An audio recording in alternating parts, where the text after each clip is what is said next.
Okay, welcome everyone to our Monk Radio. Sorry, we're starting a little late here. I have a couple of guests today. This is David Holmes. He's a longtime practitioner and Buddhist teacher. This is Erin Gur. She is a friend from Winnipeg, and she's here to meditate. But we couldn't get the mic set up to have them join us, so they're silent participants today.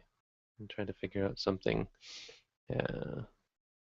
eventually to allow for participation. But we need some mixer set up. I'm not even sure how it would work. We did it before. Yeah, probably we'd use a couple of mics. I just have to set it up next time. Okay, anyway, I'm here and I'm going to be answering people's questions. Yikes, what happened there?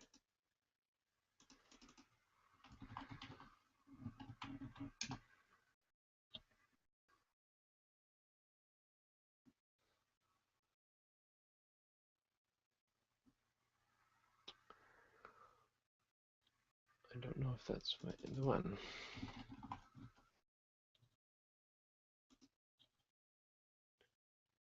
Okay.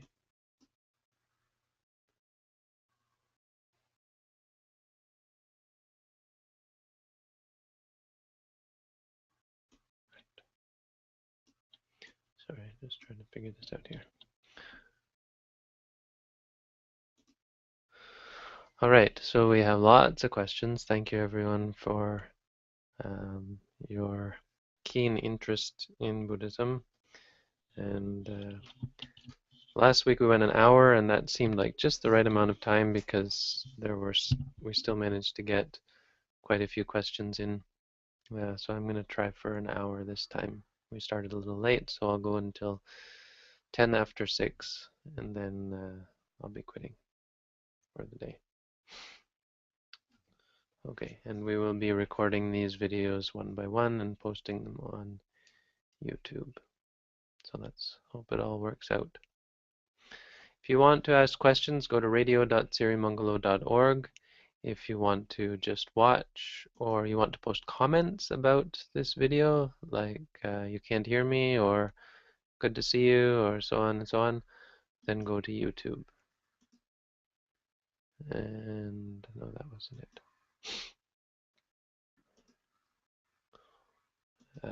Sorry, just going to try to find the video. Go to YouTube and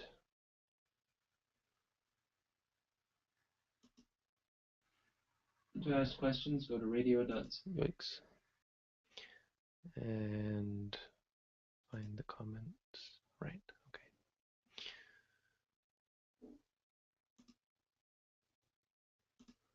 Okay, so we're going to get started here. First question.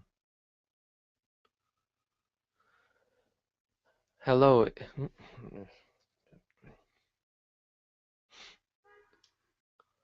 Hello, if one is committed to the Tera Vaada tradition but only has the possibility to join Mahayana Vajrayana meditation centers in the area, should he or she continue practicing along the Tera Vaada lines of practice or join the center nevertheless? Well, I don't think that it's an either or. Of course, you can continue practicing Tera Vaada and still attend a Buddhist center in a different tradition. If it's in your area. I know this question comes up a lot because Theravada Buddhist centers aren't as prevalent as those from Tibet or Zen or however. But you'd be surprised how often you find a sympathetic ear at some of these places. So first of all, you might find a teacher who is versed in the practice that you've done. Aaron, in fact, and I were attending a meditation meditation group in the Tibetan tradition, but the head Lama was teaching from the Visuddhimagga. Now that may be a little bit rare, but he was quite amenable to our practice and actually came and did a meditation. The head Lama came and did a meditation course with me and was looking to learn to teach the meditation practice in this tradition. But even that not being the case, um, I think it's quite possible for you to attend these centers, um, or at least ask permission to use these centers. And I know some places, it depends on the place, some can probably be quite xenophobic or controlling and will maybe even forbid you from practicing other meditations in their center. But if you're just sitting quietly alone, I know at least in the Tera Vaada tradition, people are generally quite amenable to have you use their center as a place to practice your own teachings. Um, so you can go along with it and join in on the group chanting or whatever and keep up your own practice. I mean, I guess it's obviously not a replacement for a teacher in the tradition that you're following, but there's certainly no harm in it. And often you'll meet people of like mind, and you find that other people who attend these centers may have experience and in the practice that you do, and are in a similar situation where they're just looking for a center, but they actually practice something else. And so um, you'll often find a sympathetic ear and uh, community, which is important. I mean, you'll find something there. So definitely, I recommend people go to these centers, check them out, and you'll find that they vary in quality. Some of them might be quite authentic, and some might be simply commercial ventures and so on. So check it out, and for sure, I would recommend that sort of thing.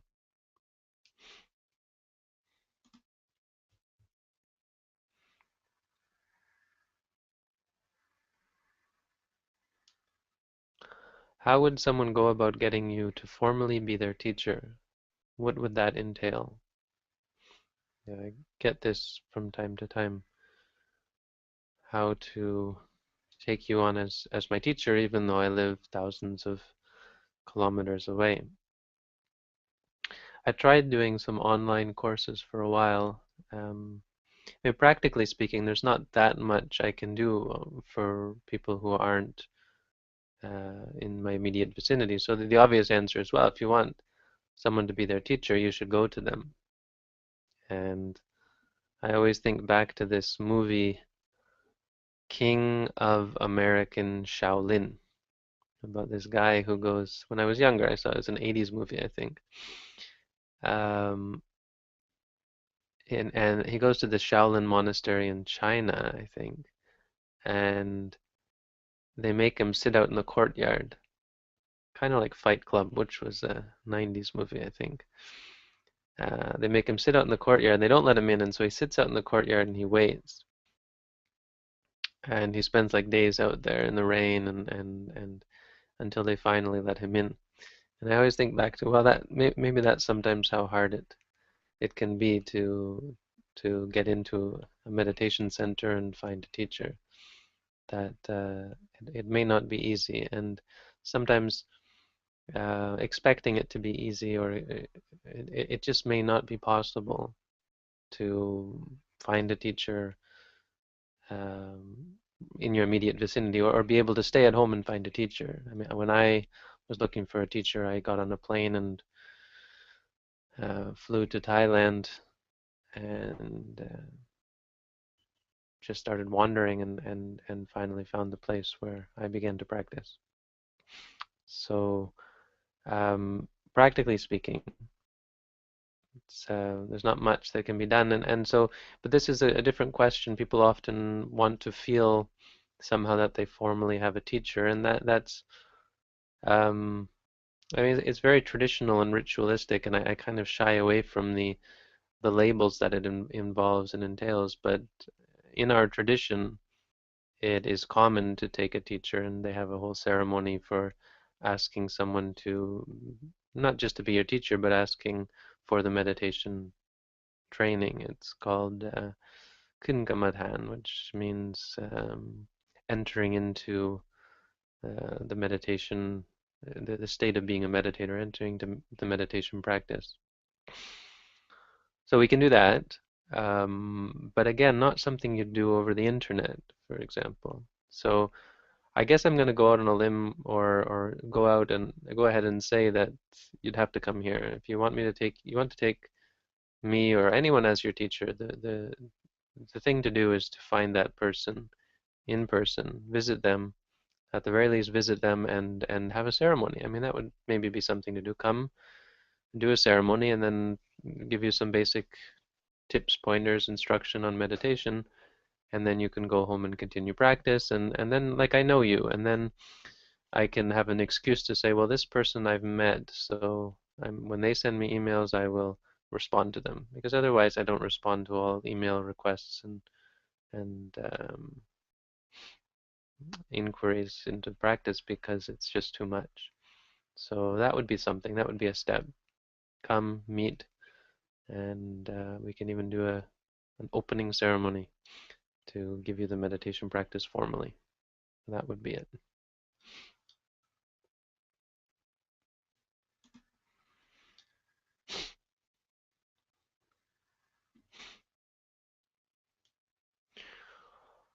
Sometimes, no,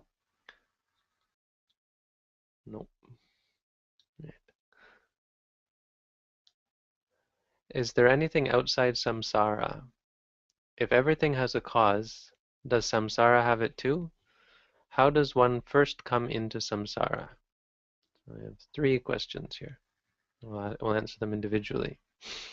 Is there anything outside samsara? Samsara is a name for for the conditioned universe. It encompasses everything that arises and therefore everything that ceases. It encompasses everything that is impermanent, unsatisfying, uncontrollable. In its briefest description, it is the five aggregates, or even briefer, I suppose, is just body and mind, physical and mental aspects of experience. And so the word samsara, if I'm not mistaken, means wandering on, wandering. Sarati, what would sarati? Sangsara. Anyway, as I understand, I can't remember the derivation, but it means wandering. So it's a circle, going around in circle, born, getting old, sick, and dying, without any. The wandering aspect, this means without any goal or any resolution, without getting anywhere, without actually accomplishing anything, without any destination. Most beings without any real goal, um, without any purpose, and so on. But that which it is comprised of are the five aggregates, or simply put, body and mind, physical and mental aspects of experience. So, is there anything outside of that? Yes.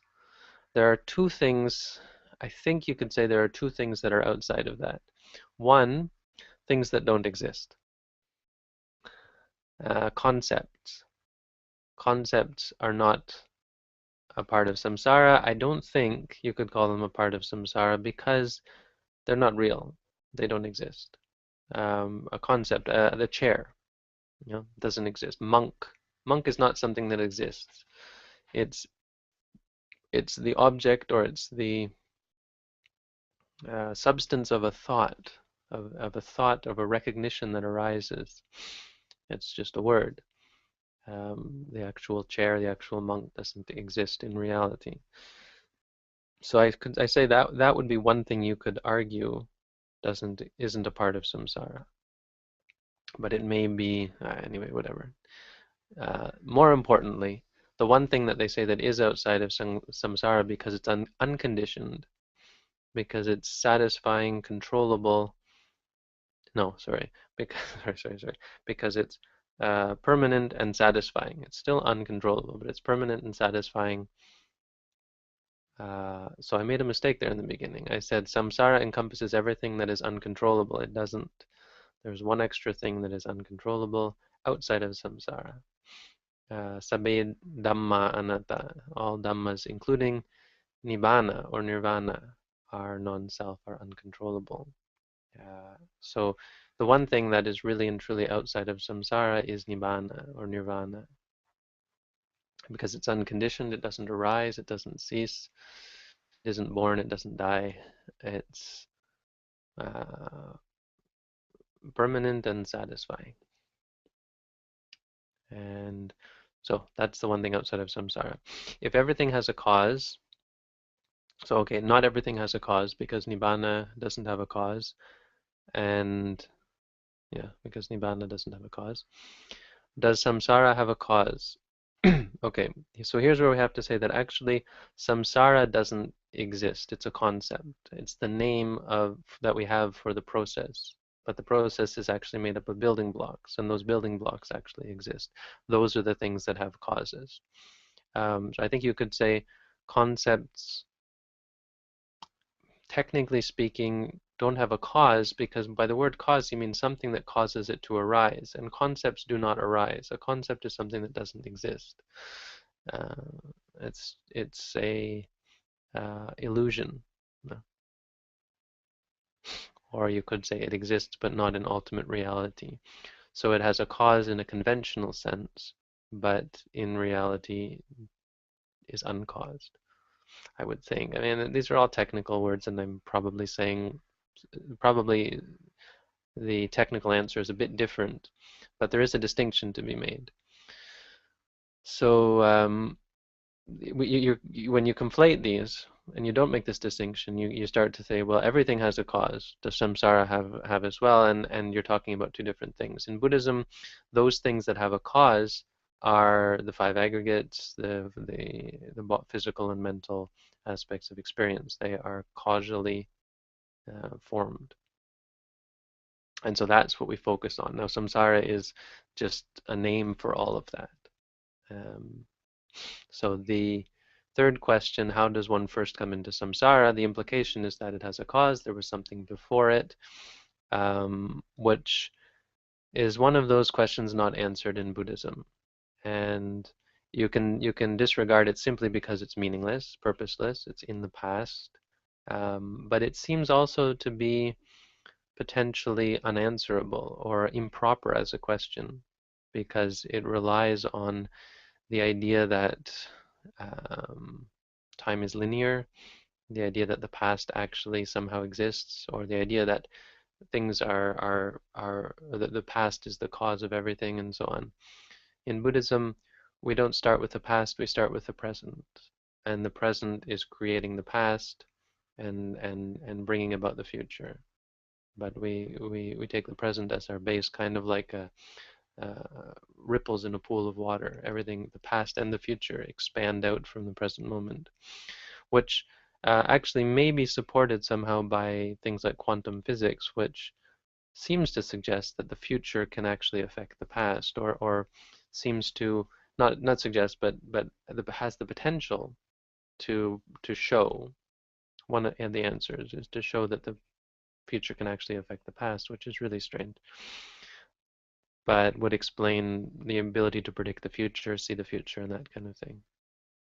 Anyway, um, one of the questions that the Buddha declined to answer is the idea of something,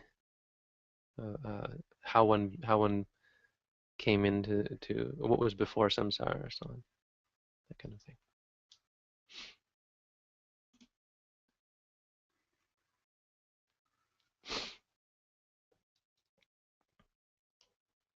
Sometimes when I feel sleepy in the morning, I do walking meditation before sitting. Do you recommend it for every session? How can I understand the best moment to to shift from walking to sitting? Yes, we recommend walking before every round of sitting, a formal meditation. Now, in daily life, it's sometimes inconvenient and even undesirable to do walking each before each round, potentially because you've been walking during the day, you've been physically active, or you're drained at the end of the day so often. It can be often the case that they'd rather just do sitting. On the other hand, you'll find that sometimes walking is more helpful for you. After a long day of stress, it's sometimes difficult to sit down, and you find that walking allows you to calm down, allows you to focus yourself, center yourself before you have to sit, and it sets you up for a good meditation. Um, our rule of thumb is to do half walking and half sitting, except for in the case for an advanced meditator who is deeply involved in meditation. Eventually, and this is for someone who's practicing intensively, it means all day, potentially all night, they can come to a point where uh, they decide for themselves to do walking as long as they wish, and then sitting. This is in our tradition. In our tradition, we almost always uh, prefer to do half walking, half sitting. One good reason, because otherwise you just follow your partiality. You're partial to one, and so you do it. And in fact, that is the wrong reason. That's the reason you should switch, to be able to break and let go of the partiality. Wanting to sit, so you walk. Wanting to walk, and so you sit. Um, and so the half and half thing, equalizing, doing them equal amounts, helps to break that attachment.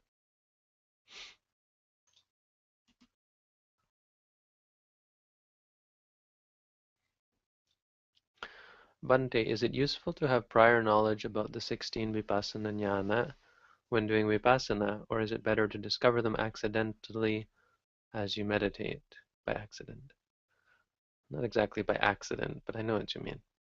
It's not just, it's the goal, the real reason for practicing. So it wouldn't be by accident, but it would be spontaneously. Um, in fact, teachers in our tradition, my teacher being one of them, um, discourage strongly the idea of learning about the 16 vipassana jnanas before you practice, that it can actually be a strong hindrance in your practice because you tend to expect and anticipate and identify every experience with some jnana or other, or um, you anticipate and wait for and become agitated and worried and paranoid and rightly so, because your mind is still a mess in the beginning, and so it latches onto anything, and it makes connections when they're not there, and it can be a real hindrance if you know too much about the jnanas, about the 16 vipassana, 16 stages of insight. So, yeah, not something you want to delve deeply in. Simply knowing about them isn't a big deal, but certainly it should be kept in mind that when you undertake a meditation course, the best thing is to put it all aside, forget about it. Even for advanced meditators, it's best to leave yourself under the guidance of the teacher and focus your own efforts on the four satipatthana. So we separate meditation into two aspects, the practice and the goals. The 16 vipassana jnanas are not the practice, they are the goals. They are the attainments. They come from the practice. So that's an incredible, a crucial distinction. You don't practice the goals, you don't practice insight. So we talk about practicing vipassana meditation. We're not actually practicing vipassana. We're practicing mindfulness based on the five aggregates, based on ultimate reality, for the arising of insight as the goal, as the reason for practicing. So that I think, if you can make that distinction and set yourself on the four foundations of mindfulness and watching the five aggregates, then I don't think it matters what you know. Um, when you have the realization, when you're aware of something, you just know that you're aware of it. Knowing, thinking, so on. Remind yourself and let it go.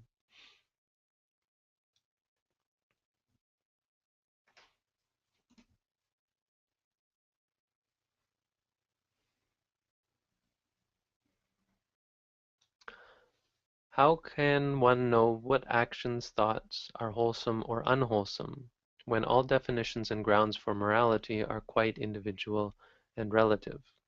A person's psyche might be at ease with stealing, lying, or killing, and it can be done selflessly. Are you sure? Well, you're asking a question which you're presuming something. You're presuming what we call relative truths, I think, or relative morality. Um, when it's a debate, many people believe in absolute morality. Mostly theists and religious people believe in absolute morality, and they usually give God as a reason. Now, Buddhism has, I've answered this question before, Buddhism has a much more mundane um, definition or argument in favor of absolute morality, and that is the definition of morality being that, the definition of an immoral act as something that leads to suffering. So Buddhism has a utilitarian view of morality. Something is immoral if it causes suffering. Now, Buddhism also has an absolute view of morality in the sense that uh, there is the claim that certain mind states inevitably lead to suffering, inevitably have as their result unpleasantness, stress, suffering. They can't be avoided. So this is why Buddhism and mind states, not actions, because actions are very ethically variable. It's uncertain. Killing is potentially ethically variable because it can be done unintentionally. If you step on an ant, didn't know the ant was there, we don't consider it to be an unethical act. If you knew the ant was there, if you want to kill the ant, even though you don't actually do it, we still consider it unethical. The thought is unwholesome because it's going to change you. It will create the habit of being violent, contribute to the habit, and will lead to all sorts of unpleasantness as a result. So we disagree that all definitions and grounds for morality are individual and relative. We do have an individual definition and grounds for morality, but we don't consider it to be relative. We consider it to be absolute um, because there are certain mind states that are unethical by their very nature, and that lead invariably to suffering, to stress. And those are the things we consider to be unethical. So we believe, and also we understand through experience, through introspection, through observation, that things like anger, greed, arrogance, conceit can never be of any use. The mind states are never valuable, never beneficial, are always harmful. If it could be minuscule, the result could be minuscule, but they are invariably uh, negative and therefore unethical in a Buddhist sense. So a person's psyche might be at ease with stealing, lying, or killing, and it can be done selflessly. I disagree that it can be done selflessly unless it's done unintentionally. A person who is truly selfless, uh, in a Buddhist sense, will not kill, because selflessness also means not seeing another person's self. It doesn't mean altruism. It means really and truly not clinging to the idea of entities. If you don't cling to entities, you don't kill. You don't have reason to kill. Stealing and lying also um, will not be performed by someone who has given up the idea of self. And a person who does these things will never be at ease, can never truly be at ease. This is the claim, because when you watch, you see the person's psyche when they're lying. It's twisted. Lying is twisting reality. Killing is harming. It is disrupting. Stealing is again harming. Is it's corrupt. It's a corrupt act. and so it's done with negative. But people who are able to do these things with ease are because it's so familiar and they're so steeped in corruption. So the first time an ordinary person, when they steal or kill for the first time, it shakes them up. It disturbs them because the Buddha said it's like a clean person who is fastidious in cleanliness, getting some dirt on their fingers or getting some dirt on their clothes. They're quite quick to clean it up. They're horrified by it. But a person who is steeped and soiled in dirt and filth wouldn't be at all bothered by getting something on their shirt or body. And it is the case with unwholesomeness. People who are steeped in unwholesomeness eventually become what do you call inured or desensitized to it. But it's building up. It's just there's so much.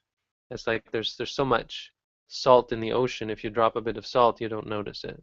But the salt content has increased. It's so salty already, you don't notice.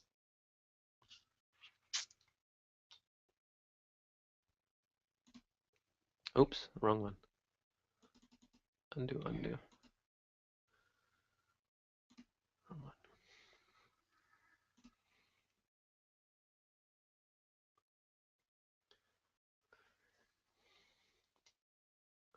Can a mental illness which severely impairs one's mind, such as schizophrenia or Alzheimer's disease, damage or undo one's progress towards enlightenment? Damage, yes. Undo, potentially. A person who has become a sotapanna will not fall back, will not unbecome a sotapanna, sakadagami, anagami. A person who has seen nibbana, that isn't undone. The realization, the attainment or the observation, the experience of nibbana is not something that the effects of it don't ever wear off because it's not something that arises. It's outside of samsara. But apart from that, certainly, I mean, I don't have any text to go by, but based on my own experience. There's a question in here someone asked about, commented on the fact that I'm always saying in the Buddhist tradition or according to the texts or so on. And so they got the idea that somehow I'm just parroting back the tradition, which I suppose you could say is true, but I look at it the other way. I look at it like I'm not Buddhism, and anyone who thinks that I'm what I think is the be all end all of what the Buddha taught is misled. So for me to say, well, I think and I believe and or to just say things, say my own beliefs as truth, I think that would be the travesty. I think going by the tradition is much more useful, beneficial for people because well, I won't say about myself, but um, anyway, I guess I can say I have faith in the tradition, or how to say it without sounding like I'm bragging, but have some no, for me, this is the truth. And so when I talk about the Buddhist texts, it's because of my appreciation and agreement with them. If I don't agree, I'll try to say I don't. Maybe just don't understand or so on. But if I don't agree, I'll say it. But so in this case, I don't have any text to go by, so I try to improvise. But there definitely seems to be some leeway for the physical to affect the mental. Now we always say how important the mental is, and that sometimes gives the impression that the physical can have no effect on the mental. That's certainly not true. As far as I understand, it's quite clear that the body can give rise, physical can give rise to mental. So the body is often productive of certain mental states and can change mental states. This is why drinking alcohol is actually a problem, even though it's physical, because it actually does affect the mind. It actually causes problems for the mind.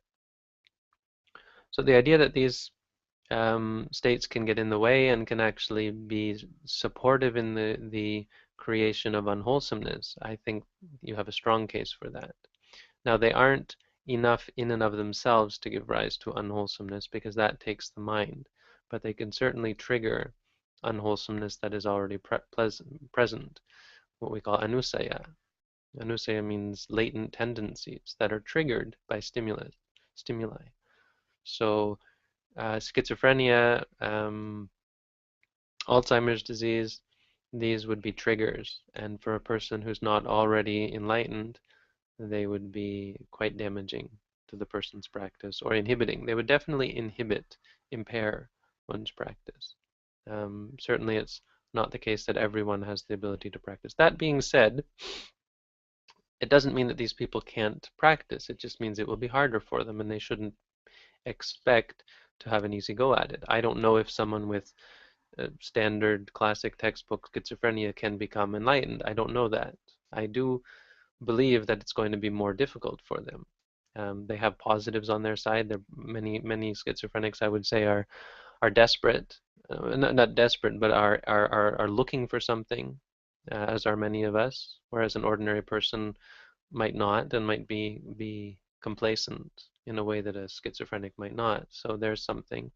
Same with a person who has Alzheimer's. A person who has the onset of Alzheimer's might become incredibly agitated and go cling quite strongly or seek out or pursue the meditation practice quite intensely, knowing that they only have so long before their mind is going to go, that kind of thing. But the actual disease itself is not likely to be, is likely to be detrimental and to be an impediment in the practice.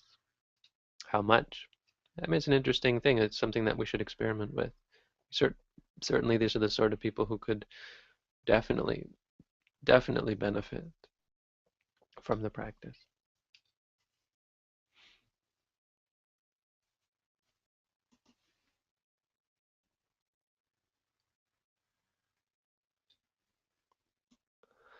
If someone doesn't have a teacher and can't get anyone to help in a more direct manner, what should that person do? Assume there is no monastery or center available. I get this question a lot, which is why I'm doing this tour down the East Coast, because I'm thinking, well, here's my answer. I'll come see you. No need to sit in the courtyard and wait. I'll come to you, sort of. We're kind of doing. I'm going to put a video out soon about the final tour. The can't get anyone to help in a more direct manner. I mean, it's not about getting someone to help, it's about going to them, as I said earlier. Really, you have to find a way to go to the teacher. That's the thing to do. At least to visit, best if you can stay for some time. Find someone. South Carolina. Hey, yeah, I'm going through South Carolina, right? Maybe we're going to meet. So that's something. But anywhere in the US, you can find things, but you have to travel from state to state. You have to probably go to another state. You have to work for it. I mean, that's really the problem with YouTube is it's too easy for people, and so they want it all now. There's a potential to just want things to fall into your lap, which they don't. You have to work for them. So again, think back to sitting in the courtyard. This guy who traveled all the way to China and then had to sit in a courtyard. He got there, they wouldn't let him in. So rather than turn around and go home, he had such determination that he sat in this courtyard in the rain for 2 days. And they finally let him in. That kind of thing. You need perseverance. That's what I would recommend. Apart from that, the standard answer is to look on the internet. There's lots of stuff. There are lots of resources, impersonal resources, but none of it compares to actually living and studying under a qualified teacher. So that's what I would, recommend. Get out there.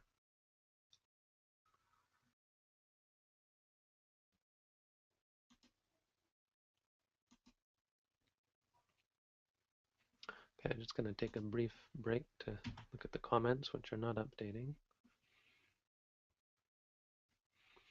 Okay, good evening.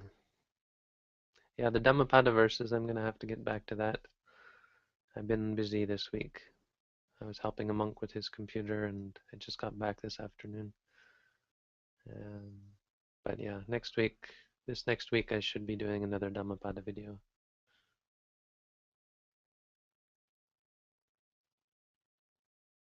Where do you post questions? If you want to post questions, go to radio.sirimangalo.org. You can go to my Google Plus page. If you look at my other videos, it's all there. Anyway, I don't know how to make it any easier to find, but you'll get it for next week. I'm sure within a week you'll have it. So next week, if you can't find it this week, next week. I think that person already did post their question. Okay, so back to our questions.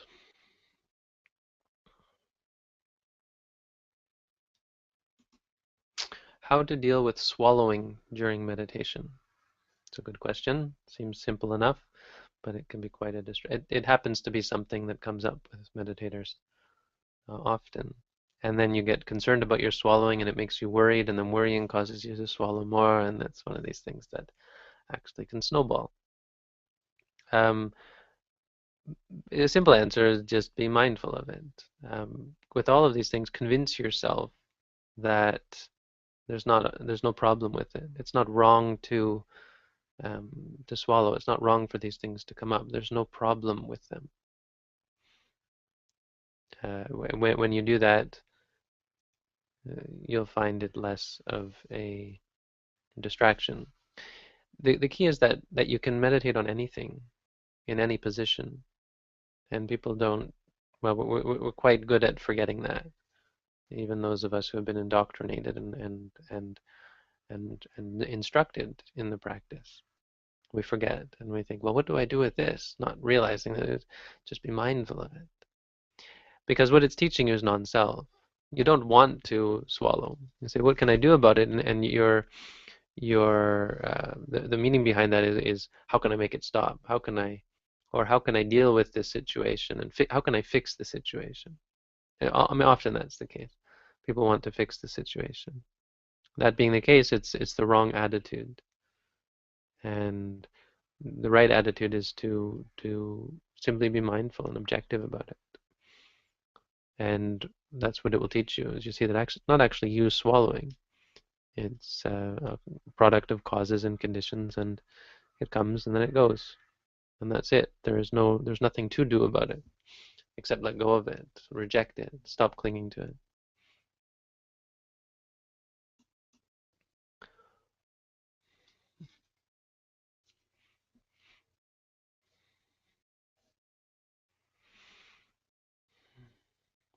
Okay, here's another brain hurts question, so I think I'm going to flag it. Sorry. It's not a bad question. Sorry, if your question makes my brain hurt, I skip it.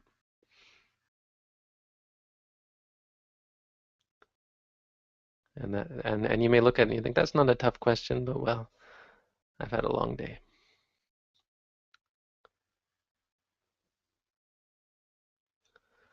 I dreamt about my great-grandmother dying and going into a light and moaning. I had no idea she was dying as I was sleeping, and I only found out she had died a week after I had the dream. Does Buddhism have a view on things like this? Not really. Remember, Buddhism is primarily a practice. So ask yourself, is this practical? And no, it's not. It fits in with the idea of cultivating magical powers. And so insofar as Buddhism deals with the cultivation of magical powers, it is related. Buddhism has a view on this. It's lumped in there with supernatural occurrences which can be cultivated. So you can have more than just this accidental or circumstantial experience. You can actually watch people die and be born and so on. You can contact spirits, ghosts, angels, people far away, that kind of thing, through the cultivation of magical powers, which are not essential and not really, not an essential part of the path anyway. They're a byproduct, a beneficial, not a beneficial, a positive byproduct in a worldly sense of the practice, and have in the end no clear purpose. The best they could do is help to open up one's mind to the idea of the importance of the mind and the idea of the survival of the mind after the physical death, that kind of thing. But I mean, I have some thoughts on this. It's especially because it's prevalent, it's common. It's hard to find people who haven't heard such stories. Many people from have themselves experienced these sorts of things, and when they're told it's it's whatever, some kind of confabulation or wishful thinking or so on, it just doesn't. I was even told when I was talking about my experience, someone just said, "Well, you're lying," or "I think you're lying," which doesn't help me at all because I know I'm not lying.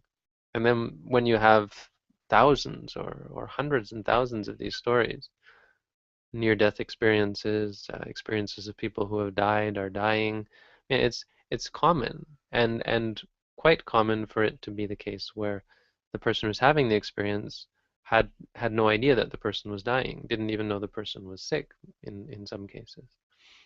Lots of strange things of this sort, and to just disregard them, I think, is it's a symptom of closed-mindedness, bigotry, and scientism. Scientism it means clinging to mm, clinging to that which is known, that which is believed, in the sense that which is accepted as known, or the clinging to accepted theories and ideas, like materialism, for the most part. The idea that everything is physical and therefore these sorts of things can't happen. That's it. But Buddhism, not really, because it's not that practical.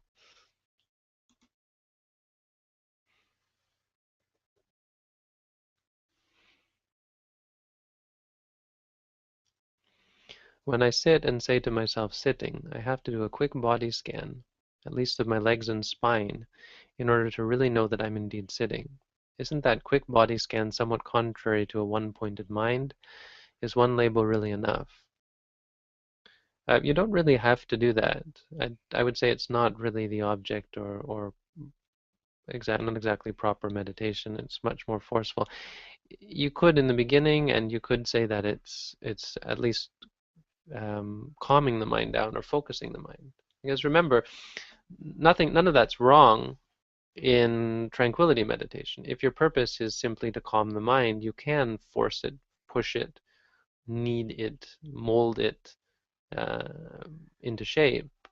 It, concentration meditation is not for the purpose of cultivating insight. So in a sense, we can use that at least in the beginning. And so a meditator in vipassana meditation might calm themselves down by doing these body scans, by just knowing that they're sitting. But in vipassana meditation, the point is not the sitting. Sitting is a description of those feelings that you have. And so the fact that you're aware of the tension in your back or the pressure on the floor at that moment when you say sitting, that's enough. You're aware of that experience and you call that experience sitting. So it's simply important to recognize this is a physical phenomenon. It's not so important to be aware that this is a sitting posture. Put your mind on the whole body, the entire body, and say to yourself sitting. The recognition that that is a sitting posture comes um, comes on its own and comes unexpectedly. It's the sanya part, the recognition that this is sitting. Sanya is impermanent, and so what you're seeing that leads you to say that you have to do this in order to you have to push it in order for it to come is that it's non-self. It doesn't come automatically. Sometimes it does. Sometimes you immediately know that you're sitting. You recognize, oh, this is a sitting posture. Sometimes you look and then there's no bing, this is sitting. You just never are aware that it's sitting. This is because it's not self. You can't force yourself to know that's what you're seeing. And so that is the whole purpose of practicing. And that's what you're going to find. You're going to find that sometimes you are aware of the feeling, sometimes you're aware of this feeling, sometimes you're aware of that feeling, sometimes you're aware of the recognition of the feeling or putting it together as sitting, sometimes you're not.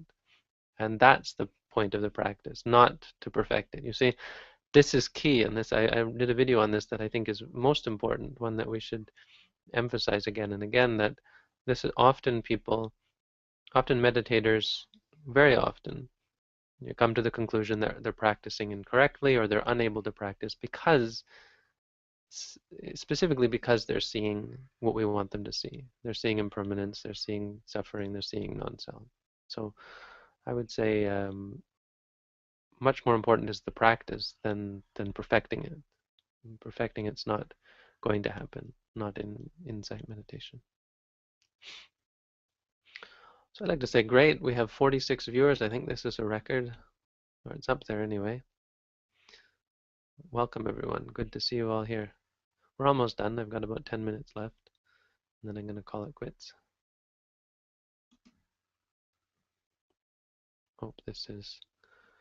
Really hope this is beneficial. It seems to be, since we've got more viewers than we had last week. But all of the videos will be uploaded individually over the week to YouTube if you're watching this canned or came late or whatever.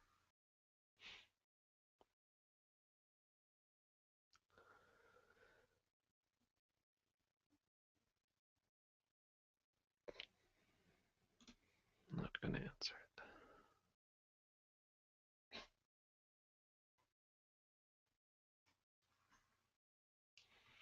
Is it okay to bring specific issues up during meditation as opposed to just allowing an experience to arise naturally? Like if I get angry at work, I'd like to examine the source of it during my meditation time, but it may not come up naturally. I've answered this one before. I'm not sure if I've answered it on the internet, but it's a common question. And I'll just, rather than answer it directly, I'll point out the problem with it. Or no, I mean, the answer is no. But why? Because there's good in it. You can see the potential good in doing this. The things that you really have to deal with come up, and you can deal with them. The problem with that is this bringing up. That is a karma. There's something behind that. There's the delusion of self. There's greed. There's maybe anger. There's defilements involved with that. Most likely, defilements involved with that. Subtle delusion and probably greed and anger. There's unwholesomeness involved.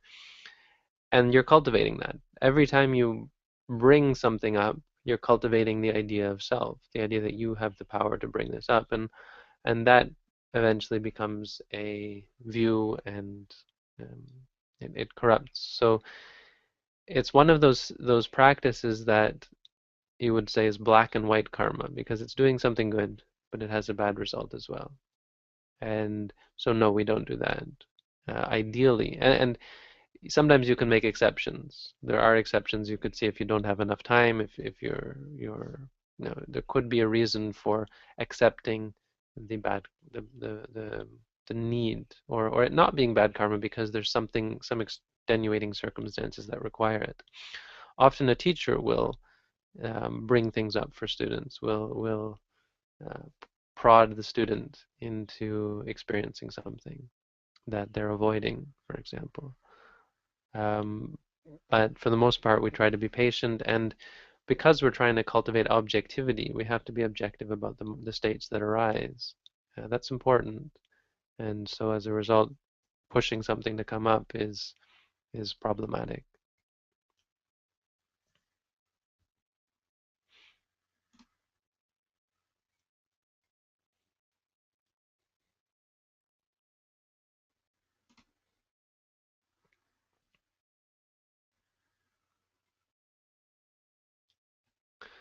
Meditation has helped me tremendously in my life journey. What would you say is the best way to work through personal family issues so that they do not lead to excessive thoughts of stress or worry based on a sense of instability and change? How do I solve my life? How do I how do I fix everything? That's all you're asking, no? Talk about making my head hurt.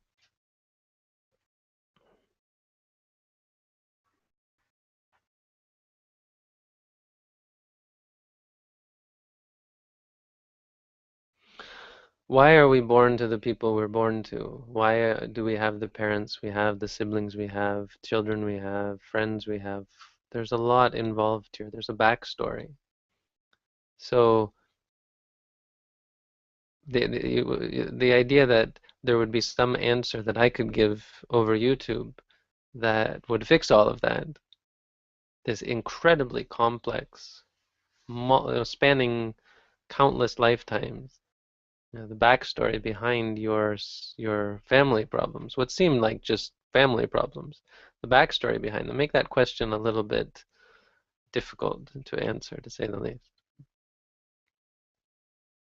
So, but I think that is an answer, is that you have to realize that this isn't something that can be easily answered, easily fixed. This is this is a very important part of your practice, your family, your friends, the people around you, the relationships you have. That's a very important factor in your practice. Usually, well, often, in many cases, a negative factor, a inhibiting factor, something that gets in the way of your meditation. Because the reason we're born to our families is not usually because we're all meditators. Could be, but for most of us, it's because of attachments, because we're attached to these people either in positive or negative ways, and so there's positive in the sense of attachment. It's not positive in a good way. It's positive in the sense of wanting, desiring. It could be negative in the sense of aversion, disliking, and we have vengeance and revenge and so on and all this. So you're dealing, trying to fix that. It's not really the place to start. The place to start is your reactions to these things, and so take the personal family issues, the stress that comes from them as your practice, instead of what many people do is try to escape. So people will run off into the jungle thinking that their family is getting in their way, and the simplest answer is just to escape them. Doesn't always work. Doesn't often work. If you have strong bad karma or bad feelings with your parents, especially, going off into the forest rarely solves that. Um, so I would say be careful about how you try to approach these things, about how you um, try to fix or try to find a quick fix for your family problems. They should be approached with incredible delicacy and shouldn't be seen as having an immediate fix. One of the best things is to, I suppose, have a little faith. You know and you see the benefit of the meditation, right? You say it's helped you tremendously. So um, make that leap. It's not really a faith, but it's kind of like a leap of faith. But so your mind is missing something here. So you have to make the connection where you say, this is also helping my family. This is also improving my family situation, even though it often doesn't look like it. Have some sort of faith, not exactly faith, but really logic, I would say, that tells you that, well, if it's affecting me, it must be affecting all the people around me. We're not islands. So they must be, if I'm being positively influenced, they must be positively influenced by this as well. And be patient with that. Be dedicated to that, to the practice again, right? Difference between practice and realizations. Be dedicated to the practice, the cultivation of goodness, not so worried about um, are we there yet? Is everything fixed? So not expecting for yourself to have a stress-free family life, but as your stress decreases, be happy with that. Be confident that you're on the right path. That's about all I have to say. And just that such a general question can't be really answered. You have to give me more specifics. You have specific problems. Often we can try to muddle through them and offer strategies. But how do I fix my life? I don't have. Meditate. You can general answer, general question, general answer. Meditate.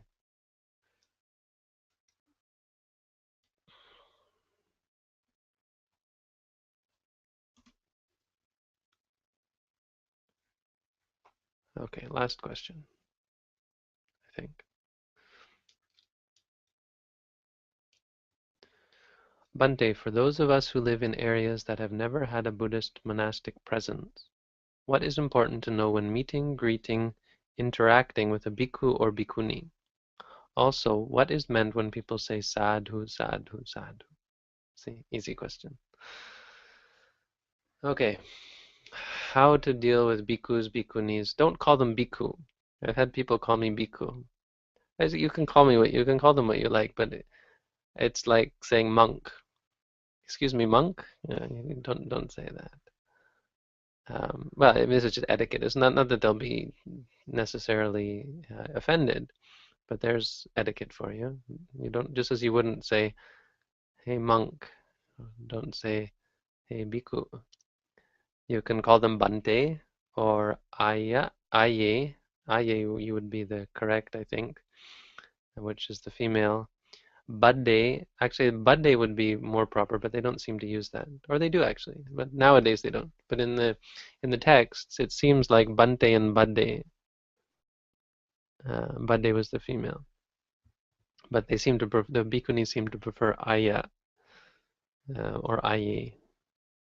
I would say Aya is probably more common.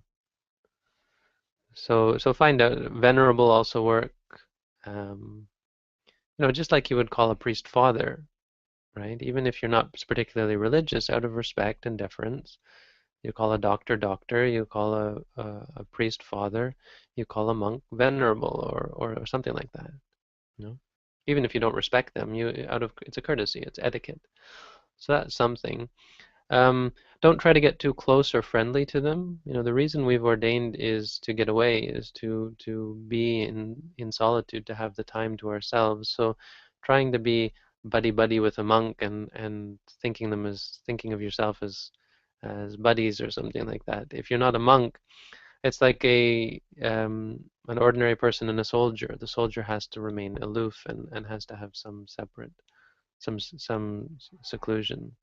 There is a difference. I mean, people don't realize that because they haven't experienced the life, but we have a very strict life with lots of rules, and so it can be harmful for the monk, and it can be a source of misunderstanding for the layperson when the monk is, as a result of their interaction, they might break rules, and as a result of them refusing to break rules, the layperson might become upset, and it's a cause for misunderstanding when it seems like the monk is acting uh, a bit standoffish or whatever. Actually, it's usually just trying to keep the rules and concerned that that's very difficult to keep the rules with these people so close to me, so buddy buddy. So yeah, that's about it. Men shouldn't touch bhikkhunis. Women shouldn't touch bhikkhus, right? And you shouldn't really touch them in general. Touching is not a good thing. We're not touchy-feely sort of people. Monks, give them some space. Give them their own space. Don't be afraid of them, and don't be afraid to ask. If you're not sure about something, ask. Is this appropriate? Is this inappropriate?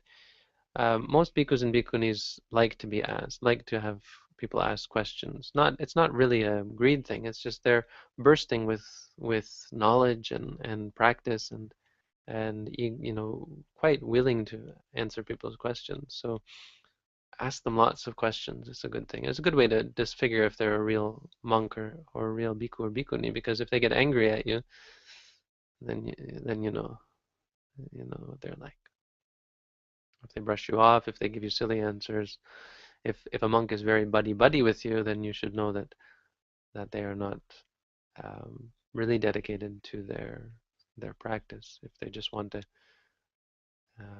tell jokes and so on, this kind of thing, engage in uh, useless, you know, useless things.